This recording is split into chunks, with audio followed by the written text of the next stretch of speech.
Everyone মোৰ নতুন এটি ভিডিঅ'লৈ পুনৰবাৰ স্বাগতম জনাইছোঁ। আজি হৈছে 18 ফেব্ৰুৱাৰী। আজিৰ দিনটোতে আমাৰ বিয়া হৈছিলে। আজি ফাইনেলি আমাৰ বিয়া হোৱা 6 বছৰ কমপ্লিট হ'ল আৰু আমি প্ৰতি বছৰ আমাৰ এনিভাৰ্চাৰী চেলিব্ৰেট কৰিবলৈ অসমৰ বাহিৰত যাওঁ। এইবাৰ ফাইনেলি আমি ভাৰতৰ বাহিৰত আহিছোঁ। এয়া মোৰ ফাৰ্ষ্ট ইণ্টাৰনেশ্যনেল ট্ৰিপ হয় আৰু আমি এই 6 বছৰ বহুত ঘূৰা ফুৰা কৰিছোঁ, বহুত এনজয় কৰিছোঁ লাইফটোত। আৰু মোৰ হাজবেণ্ড বহুত এডৰেবল হয়, বহুত কেয়াৰিং হয়। I am so' happy with my partner in my life. আৰু আপোনালোক সকলোৱে আশীৰ্বাদ কৰিব এই অহা দিনবোৰ যাতে আমাৰ ভালেৰে যায়, এনেধৰণে আমি সুখেৰে থাকিব পাৰোঁ। এতিয়া আমি এণ্ট্ৰি কৰিম ইণ্ডিয়াৰ ভিতৰৰ পৰা ইণ্ডিয়াৰ বাহিৰত এণ্ট্ৰি কৰিম। এইখন হৈছে মানে আমি ভূটান আহিছোঁ। এইবাৰ ফাৰ্ষ্ট টাইম আমি আমাৰ এনিভাৰ্চাৰী চেলিব্ৰেট কৰিবলৈ। আৰু এতিয়া আমি ভূটানত এণ্ট্ৰি কৰাৰ লগে লগে আমাৰ ইণ্ডিয়াৰ চিমবোৰে কাম নিদিয়া হ'ব, ভূটানৰ চিম ল'ব লাগিব। ভিডিঅ'টো পিছত পাব পাৰোঁ। আৰু পিছপিনে দেখিছে এইপিনে এণ্ট্ৰি গেটখন মানে ভূটান আৰু ইণ্ডিয়াৰ বৰ্ডাৰ গেটখন হয়। আৰু মোৰ হাজবেণ্ডে গৈছে পাছ ল'বলৈ, তেতিয়াই মই অকণমান ভিডিঅ' ৰেকৰ্ডিং কৰি লৈছোঁ। তো ভিডিঅ'টো চাই থাকিব, কেনে পালে জনাব। আৰু মই ভূটানত কেনেকৈ আহিব পাৰিব সকলো ইনফৰ্মেশ্যন আপোনালোকক দিবলৈ চেষ্টা কৰিম। আমি এতিয়া ভূটানত এণ্ট্ৰি কৰাৰ কাৰণে পাৰ্মিট উলিয়াব লাগিছে। তো পাৰ্মিট উলিয়াবৰ কাৰণে ভোটাৰ ID কাৰ্ড লাগে। যদি আপোনালোকে 24 ঘণ্টাৰ কাৰণে আহে তেতিয়াহ'লে ভোটাৰ ID কাৰ্ডখন হ'লে হ'ব। আৰু আধাৰ কাৰ্ড বা পান কাৰ্ড সেইবোৰ ভেলিড নহয়, ভোটাৰ ID কাৰ্ডেই লাগিব। 24 ঘণ্টাৰ কাৰণে কোনো ধৰণৰ ফিজ দিব নালাগে, ফ্ৰী হয়। কিন্তু যদি ভূটানৰ ৰাজধানী থিম্ফু যাব লাগে তেতিয়াহ'লে নিজৰ গাড়ী লৈ আহিলে 4500 টকা গাড়ী পাৰ্মিটৰ কাৰণে আৰু প্ৰতিজন মানুহৰ কাৰণে 1200 টকাকৈ 24 ঘণ্টাত ল'ব লাগে। আৰু সিহঁতৰ ঠাই গাইড এজন ল'ব লাগে, সেই গাইডজনকো দিব লাগে পইচা। গাইডজনক কিমান দিব লাগে সেইখিনি মই আগলৈ গম পাই থাকিম। এতিয়া যাওঁ, বহুত দেৰি হৈ আছে। আমাৰ পাৰ্মিট বনাওঁতে অকণমান টাইম গ'ল আৰু গেটৰ সন্মুখতে এণ্ট্ৰি পাৰ্মিট অফিচটো আছে। আপোনালোকে যদি আহে দেখাই পাব। ব'লক এতিয়া যাওঁ, আগৰ পিনে দেখাই থাকিম বাকীবোৰ কি হয় কি নহয়। এয়া এইপিনেদি ডাঙৰ গেটখনৰ মাজেদি অকল গাড়ীহে যাব দিয়ে আৰু এইপিনে ন' এণ্ট্ৰি লিখা আছে। এইপিনেদি মানুহ যাব লাগে পাছ লোৱাৰ পিছত।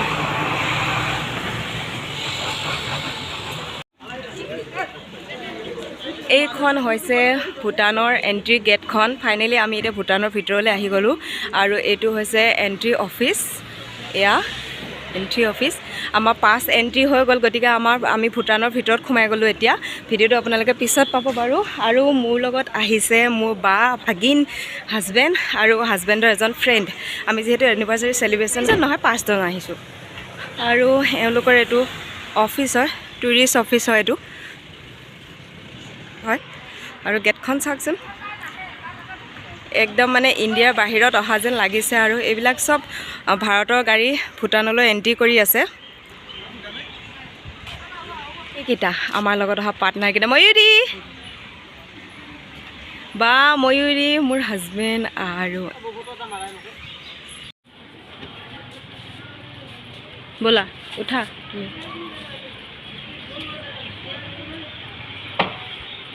ইয়াৰ বিল্ডিংবোৰ চব একে ষ্টাইলৰ হয়।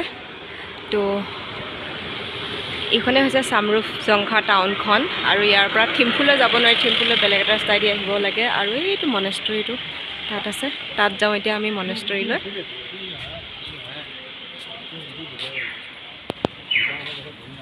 আৰু বহুত সৰু টাউন হয় চামৰুফ জংঘা টাউনখন।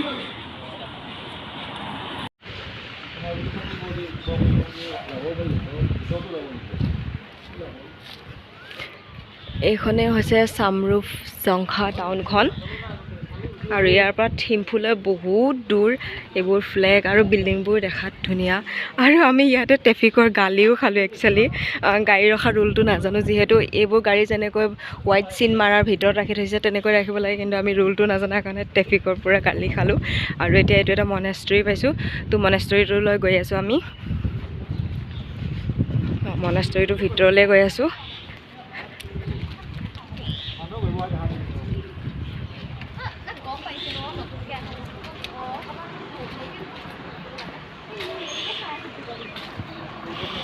এতিয়া মনেষ্ট্ৰীৰ ভিতৰলৈ যাওঁ।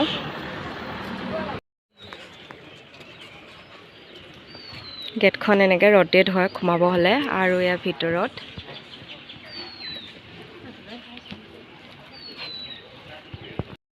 ইয়াতে আমি ভূটানৰ ভিতৰত সোমালোঁ। এতিয়া সোমাই চামৰুফ জংঘাৰ এখন টাউন হয়, য'ত এতিয়া মই আছোঁ। আৰু টাউনৰ মাজতে এইটো মনেষ্ট্ৰী আছে। ৰুল ৰেগুলেশ্যনটো বহুত বেছি মানে বেক কেমেৰা কৰি মই দেখুৱাই দিছোঁ এইবোৰ গাড়ী যে থৈছে হোৱাইট কালাৰ লাইনৰ ভিতৰত থৈছে আমি মানে যিহেতু নাজানো গতিকে এইটো ৰাস্তাইদি এইপিনৰ য'ত আছোঁ মই এইটো ৰাস্তাইদি ডাইৰেক্ট আমাৰ গাড়ীখন সোমাই দিছিলে তাৰপাছত মানে কি ট্ৰেফিকে বহুত বেছি গালি দিলে ফাইন কৰিব লৈছিলে কিন্তু আমি ক'লোঁ আমি নাজানো চৰি ক'লোঁ আমি ফাৰ্ষ্ট টাইম আহিছোঁ গম নাপাওঁ ৰুলটো সেইকাৰণে আকৌ বেলেগ এটা ৰাস্তাই ঘূৰি আহিছোঁ এতিয়া আমি ইয়াতে একো বিচাৰিয়ে পোৱা নাই উল্টা পুল্টা লাগিছে ক'ত কি কৰিম চাই লওঁ বাৰু সম্পূৰ্ণ ভিডিঅ'টো চাই থাকিব আৰু আমি থিম্ফু যোৱা প্লেনিং কৰিছিলোঁ থিম্ফু এতিয়া আমি য'ত আছোঁ যোনখন টাউনত আছোঁ চামৰুপ জংঘা ইয়াৰ পৰা থিম্ফু যাব নোৱাৰি থিম্ফু যোৱাৰ ৰাস্তা বেলেগ হয় কৈছে মানে ফ'ৰ চিলিঙেদি আহিব লাগিব বুলি কৈছে তো ফ'ৰ চিলিং ৰাস্তা বেলেগ হয় গতিকে আমাৰ থিম্ফু আৰু যোৱা নহ'ব থিম্ফু গ'লে 5 দিনৰ ট্ৰিপৰ কাৰণে আহিব লাগে আৰু এতিয়া বেলেগ ৰাস্তাত যাব লাগিব যিহেতু টাইমো নহ'ব আৰু যদি আমি আজিয়ে গুচি যাওঁ তেতিয়াহ'লে ইয়াৰ পৰা 5টা বজাৰ আগতে গেট পাৰ হ'ব লাগিব মানে বহুত ৰুল আছে ইয়াতে আৰু বজাৰখনত ঘূৰিলেও 10 টকাকৈ বোলে সন্ধিয়া যদি ঘূৰে আপুনি 10 টকাকৈ টিকেট লৈহে ঘূৰিব পাৰে আৰু বাকী ৰুল ৰেগুলেশ্যন বহুত গতিকে ভয়ে লাগিছে ট্ৰেফিকৰ গালি খাই পিনি ভয় লাগিছে এতিয়া চাওঁ কি কৰোঁ কি নকৰোঁ পিছত দেখাই থাকিম সম্পূৰ্ণ ভিডিঅ'টো চাই থাকিব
আজি ভিডিঅ'টো ইমানখিনিতে সামৰণি মাৰিছোঁ, নহ'লে ভিডিঅ'টো বহুত বেছি দীঘল হৈ যাব। অলৰেডি ভিডিঅ'টো দীঘল হৈছে, গতিকে ছেকেণ্ড পাৰ্টত আপোনালোকক লগ পাম আৰু ছেকেণ্ড পাৰ্টটো চাবলৈ একেবাৰে মিছ নকৰিব, কাৰণ ছেকেণ্ড পাৰ্টটোহে বেছি ইণ্টাৰেষ্টিং হ'ব। তাত বহুত ধুনীয়া ধুনীয়া আপোনালোকে টুৰিষ্ট লোকেশ্যন দেখিবলৈ পাব। য'ত য'ত আমি যাওঁ আপোনালোকক সকলোকে দেখাম, যাতে আপোনালোকেও যদি ভূটান অহাৰ প্লেনিং কৰি আছে তেনেহ'লে আপোনালোকৰ বাবে বহুত বেছি সুবিধা হ'ব। তো নেক্সট পাৰ্টটো চাবলৈ নাপাহৰিব আৰু আজি ভিডিঅ'টো কেনেকুৱা পালে জনাবলৈ নাপাহৰিব। যদিহে ভিডিঅ'টো ভাল পালে, যিসকলে মোৰ চেনেলটো ছাবস্ক্ৰাইব কৰা নাই চেনেলটো ছাবস্ক্ৰাইব কৰি দিব, ভিডিঅ'টো লাইক কৰিব, শ্বেয়াৰ কৰিব, সকলোৰে বাবে সুবিধা হ'ব। নতুন এটি ভিডিঅ'ৰ সৈতে আপোনালোকক লগ পাম। Bye bye.